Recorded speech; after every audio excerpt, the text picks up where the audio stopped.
It is the early morning, October 15, 1758. Frederick the Great, King of Prussia, is asleep in his headquarters at Rodewitz. Nearby, sounds of gunfire, cannons and screams pollute the quiet morning. His generals storm in, attempting to get him out of bed. A major Austrian offensive has begun, and the Prussian army, deployed in a long, thin line, is at risk of being overrun. Frederick responds in a disgruntled manner. Surely these are just some skirmishes. Panicked, the generals leave the room to organize defense themselves. The Battle of Hochkirch had just begun. His apathy and underestimation of the enemy would become one of Frederick's most costly mistakes. Lords and ladies stood at the forefront of history written. These titles certainly speak to the imagination. Historically, they were reserved for nobility. Well, what if I told you that you could become a lord or lady? Established Titles is a company which allows you to buy at least 1 square foot of dedicated land in Edelston, Scotland. With the unique plot number, you can see the exact location of your land. Based on a historic Scottish custom, landowners are referred to as lairds, lords and ladies in English. Besides the certificate, once you own a plot of land, you can even change your official documents to include your title.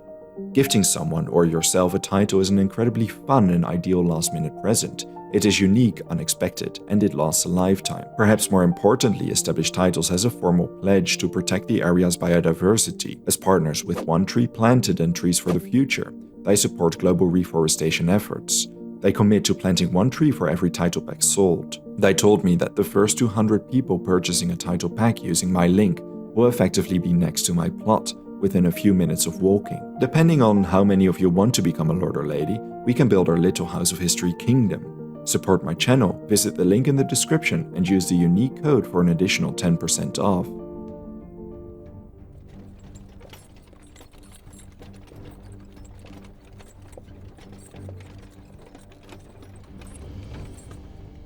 Prussia's 1758 campaign of the 7 Years' War had not exactly been going great.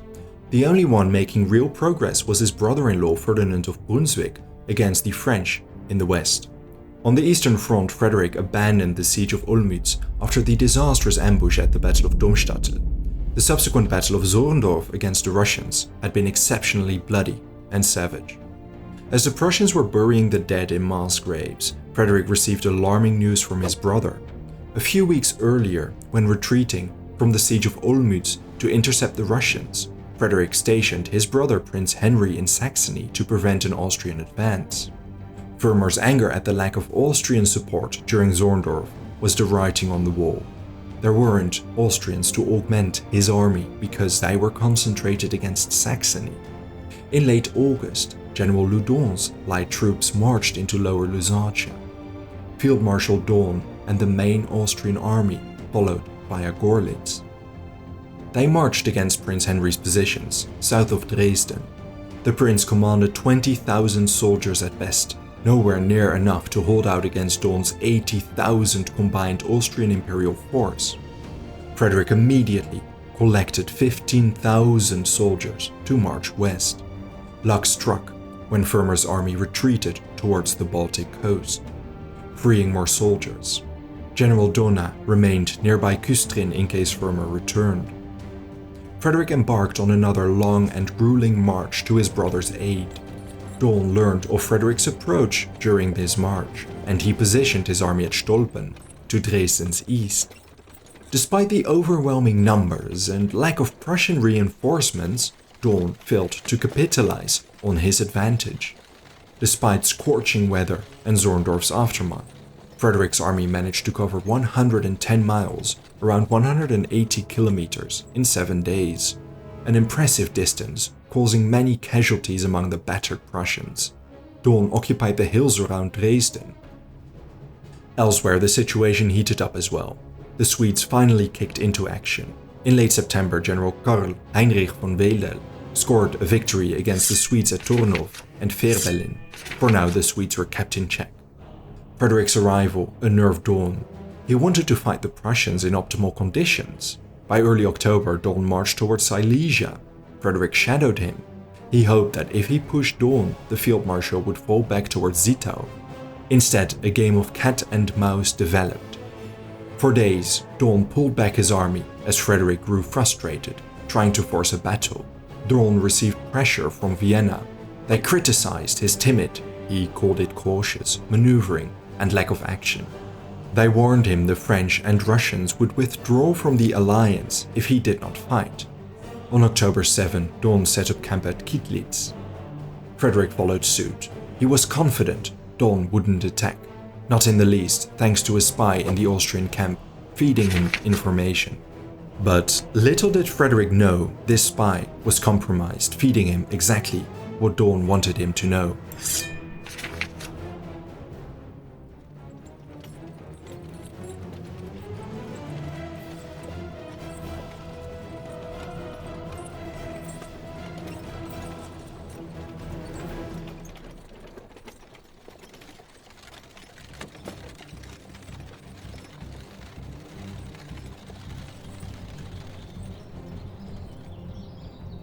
On October 10, Frederick arrived in Hochkirch. He spotted Daun's entire army from an elevated position. Daun commanded around 80,000 soldiers, whereas Frederick commanded no more than 36,000. To the north at Reichenbach, Prince Christoph of Baden-Durlach commanded some 16,000 soldiers, facing General Wolf von Retzow's force. Stationed at Weissenberg, he was about 4 miles detached from the main Prussian army. Despite being heavily outnumbered and the terrain not playing in his favor, Frederick decided to wait for supply reinforcements. Daun's reputation as a cautious and slow commander led him to believe he would not dare to attack. He set up his headquarters at Rodewitz. The fact Daun deployed to the villages east, including on strategically essential elevations, unnerved most of his generals, except for Frederick himself. Keith repeatedly warned the king, who chose to ignore these warnings. They were surrounded by slight elevations. The most prominent was the Kupritzerberg, facing the Prussian right flank. The Prussian line was stretched thin, spanning 4 miles in an S shape. Keith commanded the soldiers near Hochkirch, 4 battalions, an artillery battery, and Zieten's cavalry. To the southwest, some light irregulars roamed the forest. General Lacy convinced Daun to exploit his weakness, although Daun spent 3 days reconnoitering before deciding to mount a full attack. It was clear Daun had the strategic high ground, and the Prussians were in the dark entirely. Frederick ordered only the usual pickets, allowed to sleep inside, and the cavalry to unsaddle their horses. Keith and Zieten refused these orders. On the night of October 13, the Austrians kept their campfires burning. By morning, the workmen began felling trees, business as usual, in the Austrian camp.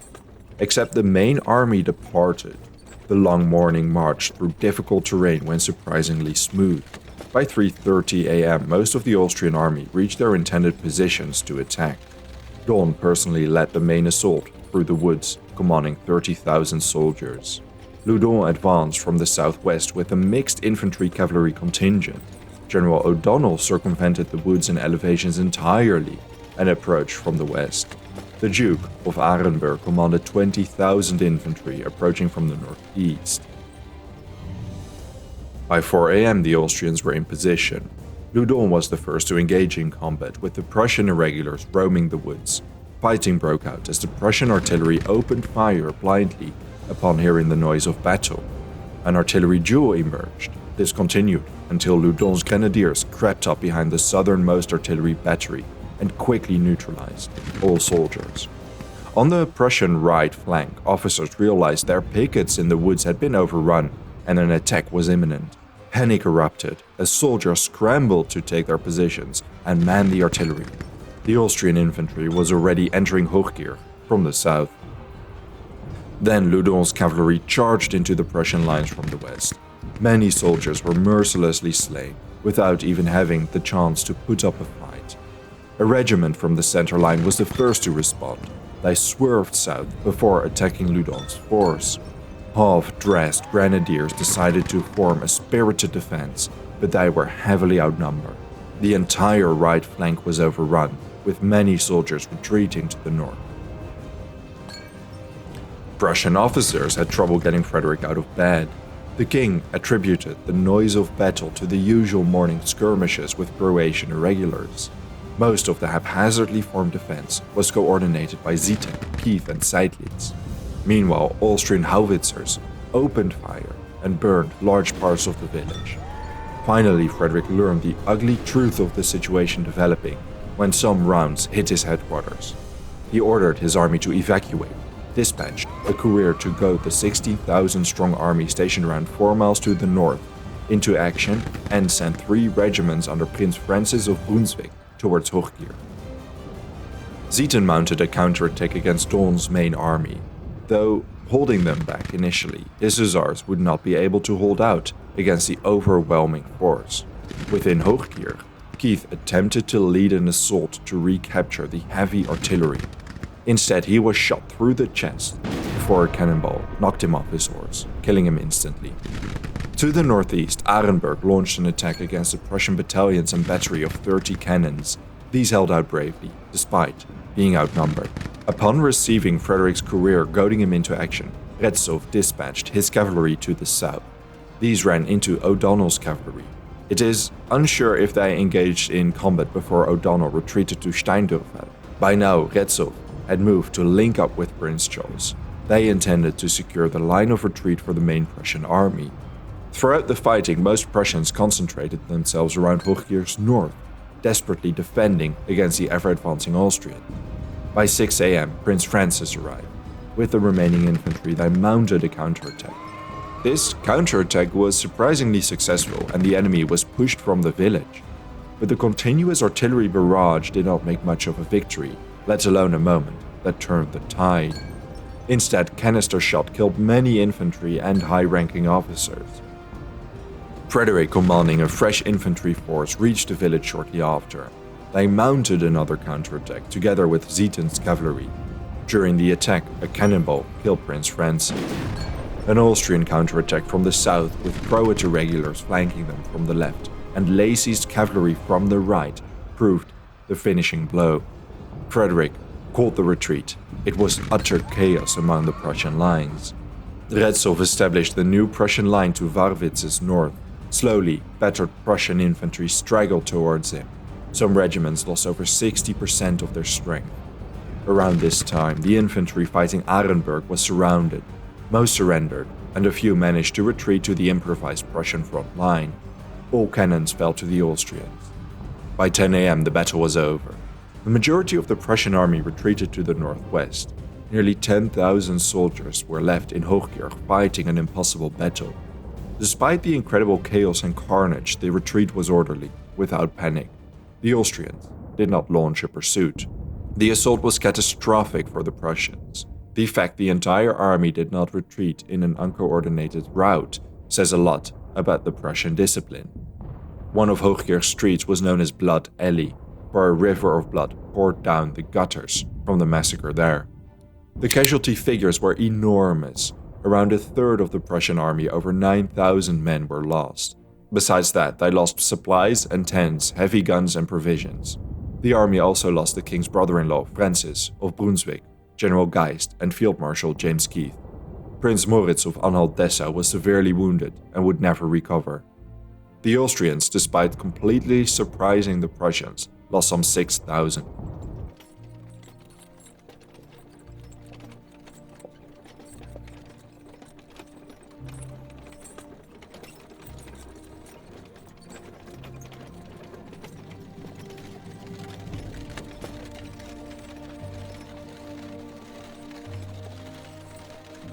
The battle shook Frederick and left an imprint on the king. Especially the loss of his close friend and confidant, James Keith, was unforgivable. Frederick knew he was solely to blame for the great disaster. His librarian found him in tears, reciting Racine's poem Mithridate. 2 days after the battle, Frederick learned of the death of his beloved sister Wilhelmina. In contrast, Vienna was a place of festivities upon learning of the victory. The victory at Hochkirch took place on Maria Theresa's name day, therefore Hochkirch was welcome news at the party. But characteristically, the cautious Daun failed to follow up on the victory. Instead, the Russians retreated to their winter quarters beyond the Vistula River, and he lost the momentum. After a few days of depression, Frederick stepped up his game and began organizing a counteroffensive. News reached him of a Turkish offensive along the Danube, which might actually allow him some breathing room. But all this was unnecessary. No more battles would take place this winter. Some sharp skirmishes occurred, but Frederick's movements were enough to unnerve the Austrians. By November 5th, the Austrians abandoned the siege of Neisse as Frederick approached. By late November, Daun retreated to his winter quarters in Bohemia. Territorial control in Hochkirch's aftermath remained surprisingly unchanged. Frederick retained control over Saxony and Silesia. Finally, winter came, and the warring parties lay dormant. However, the 1759 campaign would see renewed warfare and battles. Thank you so much for watching this video. If there's a topic, person, battle, or event you would like to know more about, let me know your thoughts in a comment. I would also really like to thank all my patrons and all my channel members for their generous support. If you enjoy House of History and you want to support my work, consider joining me on Patreon. For just $1 a month, you will already gain early access to all my videos without any in-video advertisements, and your name will be featured at the end of every video. Don't forget to subscribe. See you next time.